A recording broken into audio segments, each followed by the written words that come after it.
ভাবছিলাম ফাল্গুন অনুষ্ঠানে যাব না, কিন্তু কালকের থেকে মাথা খারাপ করে ফেলতেছে যে যাইতেই হবে যাইতেই হবে। এখন আবার সকালবেলা যেই পাঞ্জাবি দেখছে সে বলা শুরু করে দিচ্ছে আমি যাব না, আমি যাব না।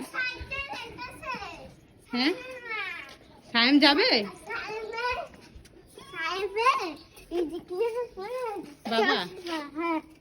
সায়েম যাবে?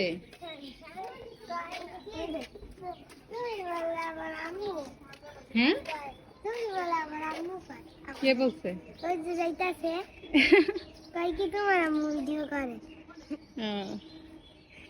বলো নাই এটা আমার আন্টি হয়। সায়েমটা দেখছো তুমি? সত্যি?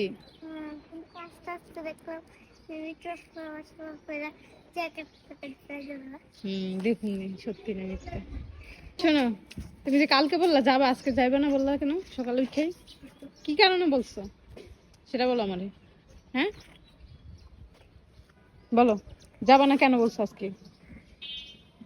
হ্যাঁ বলো, কিসের ভয় লাগে? ওইবার কবিতা আবৃত্তি করতে বলছি দেখে এবার বলতে বলবো তাই ভয় লাগে কেন? তোমার বলতে হবে না? স্টেজ পারফরমেন্স করতে হবে না? বড় হতে হবে না? আমি কবিতার নাম আবৃত্তিতে নাম দিয়েছিলাম, কিন্তু আমার নাম কাইটা দিছে, যাইতে পারি তাই দেখা দুদিন যাই নাই দেখা। আমার নাম কাইটা দিছে তাই আর নিয়ে যায় নাই, পরে আমার নাম কাইটাই দিছে। তাই এইবার নাম দিতে পারো না আবার? এবারই তো এইবার কবিতা আবৃত্তিতে নাম দিছিলা? পরের বার আবার দিও। কিছুক্ষণ আগে মাহাতাব যে বন্ধুর কথা বলতেছিল, এটাই হচ্ছে সায়েম, মাহাতাবের ক্লাস ফ্রেন্ড। ওর মা একটু সিক ছিল, তাই ভাবছিলাম যে আসবে না, তাই তারপরও গিয়ে দেখি যে আসছে, তাই অনেক ভালো লাগলো। মাহাতাবের সাথে তার বন্ধু দেখা হয়ে গেল। আর ওইখানে কিন্তু আমরা যাওয়ার অনেক আগেই অনুষ্ঠান শুরু হয়ে গেছে, তো আমরা গিয়েও কিছুটা অনুষ্ঠান উপভোগ করতে পেরেছি। তো ওইখানে অনুষ্ঠানের মাঝে মাঝে অনুষ্ঠানটা এমন না যে শুধু গান শুধু কবিতা এইভাবে, ওইখানে সুন্দরভাবে মেনটেন করা ছিল। একটা গান, একটা কবিতা, তারপর হচ্ছে গিয়ে একটা একক নাচ, একটা দলীয় নাচ, মানে খুব সুন্দরভাবে মেনটেন করে, মানে গুছানো ছিল যে এইটার পরে এইটা ওইভাবে এইভাবে। তো ওইখানে নাচগুলা, পিচ্চিগুলা, বাচ্চাগুলা নাচগুলো এত সুন্দর ছিল, অ্যান্ড কবিতা আবৃত্তি করা, তারপর সব কিছু খুব সুন্দরভাবে মেনটেন করা ছিল।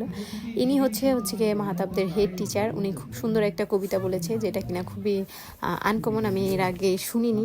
তার কবিতা আবৃত্তি করার ধরনটাও খুব সুন্দর ছিল, অ্যান্ড তার বলার স্টাইলটাও খুব সুন্দর, অ্যান্ড তার ভয়েসটাও খুব সুন্দর ছিল। মানে কবিতা আবৃত্তিটাও সব মিলে পারফেক্ট ছিল।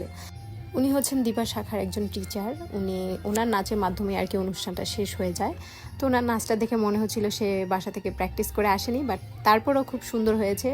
তার টিচার যে তার সহকর্মী, তাদের রিকোয়েস্টেই হয়তো বা সে নাচটা করেছিল, সেই স্টেজে উঠে সেই রকমই বিহেভ করতেছিল, তার কলিগদের ডাকতেছিল।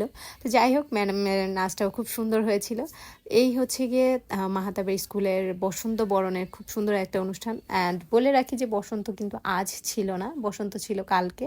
কাল যেহেতু সবে বরাত অ্যান্ড শুক্রবার, তো সেই জন্য আর কি টিচাররা আগের দিন অনুষ্ঠানটা করে ফেলে। আর শেষমেশ হচ্ছে কি এখন গান ছেড়ে দিয়েছে যাতে, অ্যান্ড টিচার বলে দিয়েছে যে এখন যারা তোমরা পার্টিসিপেট করেছো অ্যান্ড যারা আমাদের স্কুলের প্রাক্তন আসো, তারা সবাই মিলে স্টেজে চলে আসো অ্যান্ড স্টেজ পারফরমেন্স করো। টিচাররা সবাই মিলে ওইখানে নাচতেছিল। আর অভিভাবকদেরও বলা হচ্ছিল যে আপনারাও বসন্তটাকে বরণ করে নিন অ্যান্ড খুব সুন্দরভাবে উপভোগ করুন, আপনারাও গানের সাথে সাথে একটুখানি তাল মিলান আর কি। যাই হোক, এখানে বাচ্চারা সেই কথা মোতাবেকই করছে। তো মাহাতাবকেও আমি বললাম যে তুমি একটু নাচো বাবা, যদিও সে নাচতেছিল এমন বিহেভ করে মনে হচ্ছিল সে লেফট রাইট ব্যায়াম করতেছে, এক্সারসাইজ করতেছে। যাই হোক, যতটুকু নেচেছে ততটুকুই আলহামদুলিল্লাহ, মানে যতটুকু পারে আর কি আমার ছেলেটা। আর ওইদিকে কিন্তু গার্জিয়ানরা সত্যিই নাচতেছিল, সবাই গানের তালে তালে সুন্দর করে নাচতেছিল। অ্যান্ড টিচাররা বলে দিয়েছিল যে বাচ্চাদের সাথে সাথে আপনারাও সুন্দর করে রঙিন পোশাক পরে আসবেন, তাহলে বাচ্চারা আপনাদের কাছ থেকে শিখবেন। গতবার আমিও পরে গিয়েছিলাম, বাট এইবার আর পরে যাওয়া হয় নাই, কেননা সুরভি আপু ছাড়া আমার একা একা ওই রকম আমেজটা আসে না। সুরভি আপুর জন্যই গতবারও পরে গেছিলাম। যাই হোক, এই মাহাতাবদের স্কুলের অনুষ্ঠানটা কিন্তু এখানেই শেষ। ওই যে দেখতে পাচ্ছেন যে অভিভাবকরা ওইখানে এনজয় করছে, তারাও গানের তালে তালে নাচে। সো আজকের ব্লগটা কেমন লাগছে নিশ্চয়ই কমেন্ট করে জানাবেন। আজ এ পর্যন্তই, আল্লাহ হাফিজ।